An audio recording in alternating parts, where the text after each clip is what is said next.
everyone, and welcome to the latest instalment of our YBS videos. Thank you to all those people who have been in touch saying how much you've enjoyed the recordings, the videos, and our general trips down memory lane. It's been wonderful to hear from you all. This video features us having a little discussion about the innovations and some of the new projects that the band were involved in. It was a really exciting time, and everybody, I'm sure you'll hear, was so proud to be involved in it. I hope you enjoy this video as much as you seem to have enjoyed all the others. I look forward to hearing from you all soon.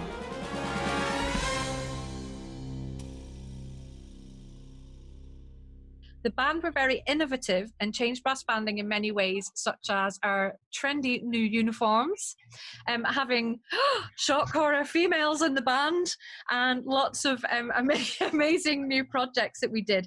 Do any stand out for you, and why?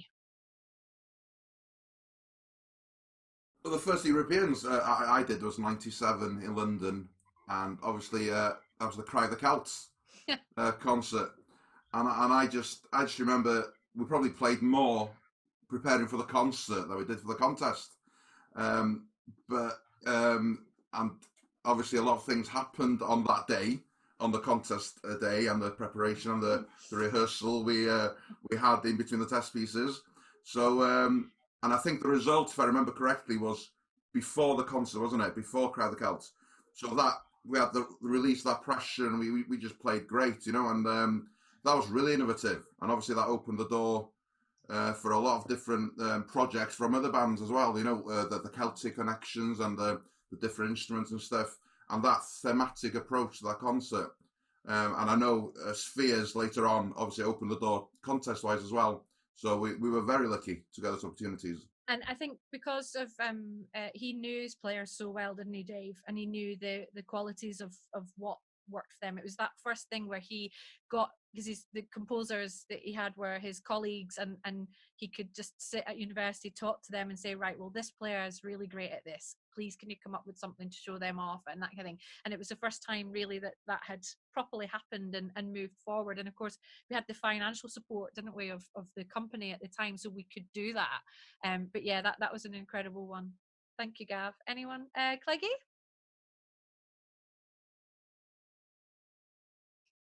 Yeah, just backing up what Gav just said about Cry of the Celts, I think we played it at Spennymoor, and I can remember going on the stage. I think me and Darren set the stage up, and we went on and we moved most of the chairs off the stage and all of the music stands.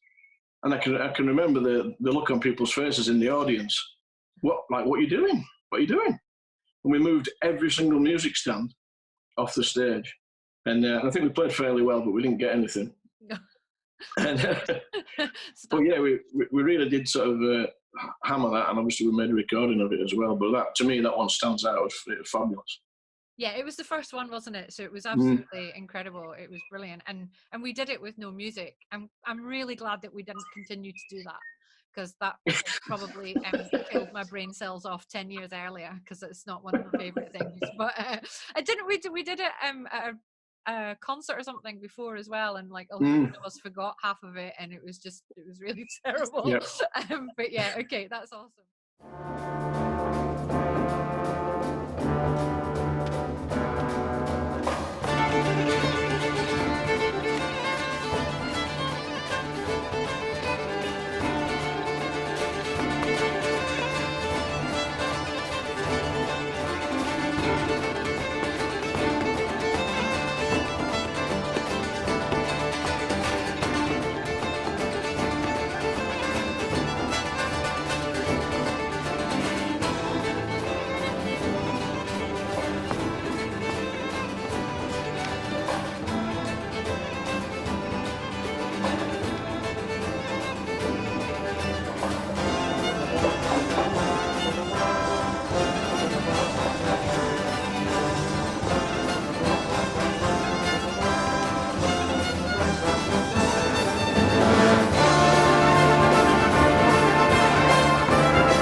I mean, I think a lot of the things that we did then, you look back from now, and I mean, obviously a lot of things bands are doing now are what we were doing back then, like the uniforms, like you say, the innovative programmes. If you remember the year before that, we had a dancer at Brassing concert who nearly kicked you, fell on the floor and kicked you and flew out of his hand nearly, playing river dance and stuff like that. So, I mean, we're doing all them things back then, before we did obviously the Cry the Celts one, which we did there.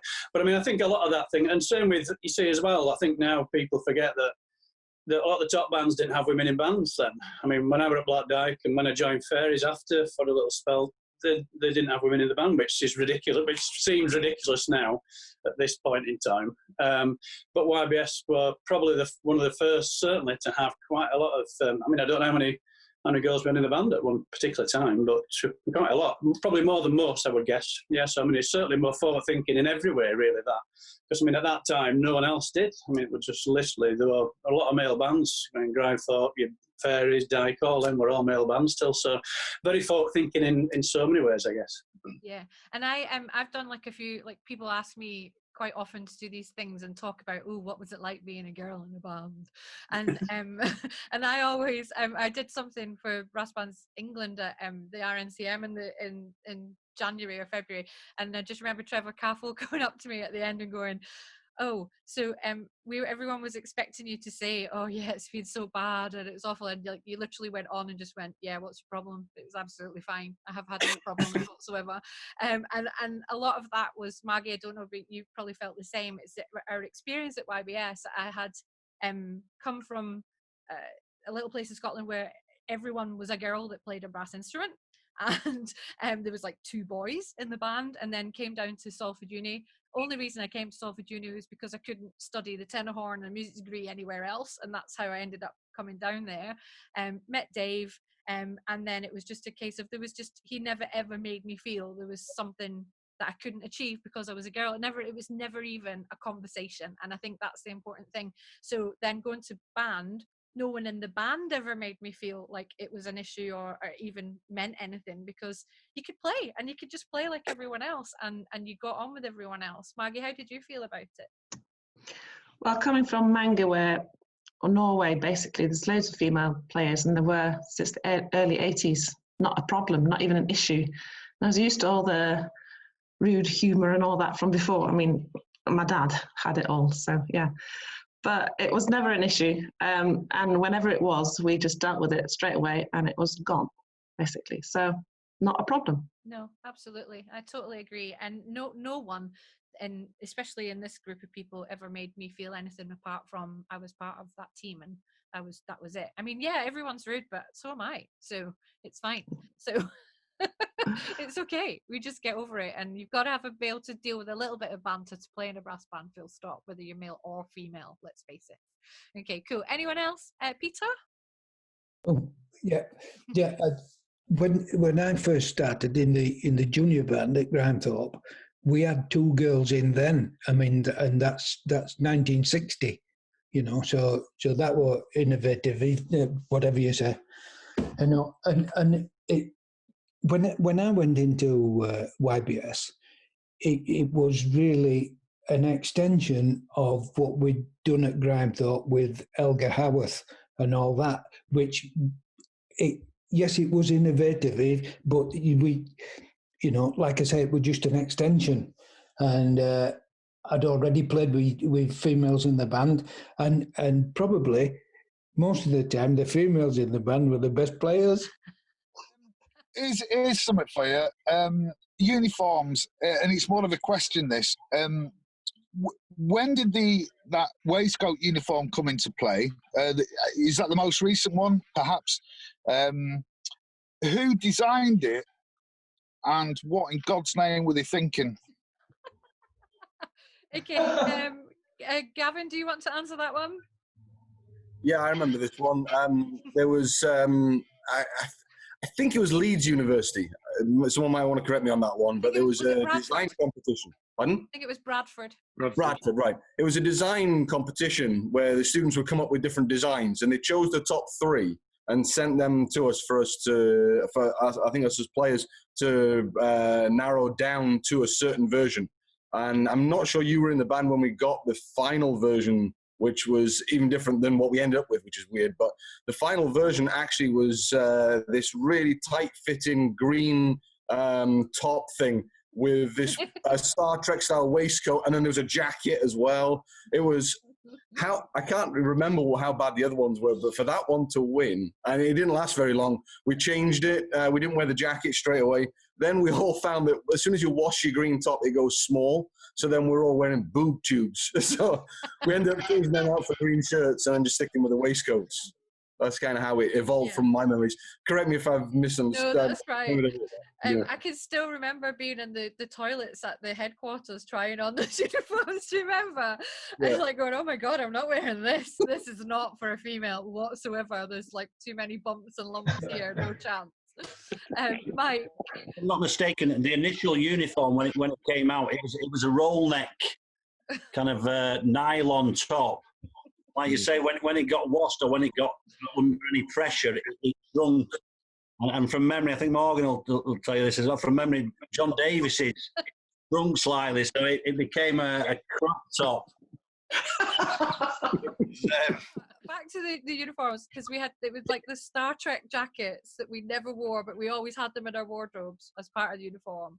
And but actually, all seriously, Simon, I loved having that open neck shirt because and in other bands that I've played in, where you have to, as a female, we never wear like buttoned up like shirts and a tie. It's just not something that we ever do. So I really liked having that sort of freedom of my neck, but maybe we didn't. So I loved it. Anyone else want to add? Big Gav? Just remember one uniform issue which it didn't go down very well. Do you remember at Cambridge when we did jazz? And Dave thought it'd be a good idea to walk on stage, take jackets off, and we had these horrendous green braces and a green and you could tell that we were embarrassed doing it. And then the reaction from the audience as well was not very good. I think I've blocked that out of my memory. I can't even remember that. It probably would have worked, Gav, if we'd have played well, but we didn't. Going back to what Big Gav said earlier about music innovation and stuff with the stuff the band did, Music of the Spheres stands out for me because I think it opened the door for test pieces as they are now, really, push the boundaries of individuals and the band and the conductor and the composers, it made them write, a lot of the pieces that have come out today have probably been born because of what happened with Spheres in 2004. Yeah, and it's my favourite piece ever. Yeah, I think it is for me as well. It's got to be one of the best pieces ever, I think. Yeah, and it was just so exciting and really funny because we didn't actually play it brilliantly at the contest, and there was a few little mishaps. Peter, was your slide falling out for everyone to see, and various different things. But it was absolutely incredible. And I know that personally, I think I probably made a huge majority of my career on the beginning of that test piece. That probably was the one thing that just like, that was it. And I absolutely still play it all the time. I love it. It's just so good. And we at the Welsh Band in the summer, they played it, didn't they? Yeah, they did. And they had, and it was brilliant because Phil, they had a day, because there was a lot of the tutors, you guys were there, actually tutoring that were in the band, and they had a day, an afternoon, didn't they, where they played the live performance of it to the kids. Do you guys want to tell everyone about that? Yeah, that was great, and like you say, introducing the kids to this new repertoire for them, Music of the Spheres, and fair play to Phil Harper. You wanted them to experience from us how that felt, the preparing the contest, the commission itself, the performance, how that felt. And Phil himself was buzzing about it, which is great. And for him as well to talk so highly about that performance and YBS Band, it was great for the kids to hear that as well. Yeah, it was absolutely, it was so nice to see after all this time, because people could easily not do that. But they saw the value of it, and that we even now are still inspiring the youth. I think that's absolutely brilliant. Innovation-wise, 2 of those essays in brass CDs were hugely influential, because not only the Salvation Army brass bands, they were absolutely idolised it for years and years after. But many players, you know, it elevated a lot of British playing as well. It was really popular. So a new idea, again, something which no other band was doing. But Dave brought that music out and brought it to life again. I think playing those essay CDs, it definitely taught me, I don't know about any of you, but it taught me how to play differently. And all the things we were talking about before, about the sort of the sound from the middle of band, and just like listening to different things, it really, really, really taught me how to play in a different style. And I think was probably the making of the band's sound at that time, because it did kind of go like up a notch and up a level after we did those. And the music was just incredible. And of course, because Dave was just so ruthless in wanting what he could visualize and hear for the recordings, and because it was so important that we were the first band to play that in mainstream, it had to be immense.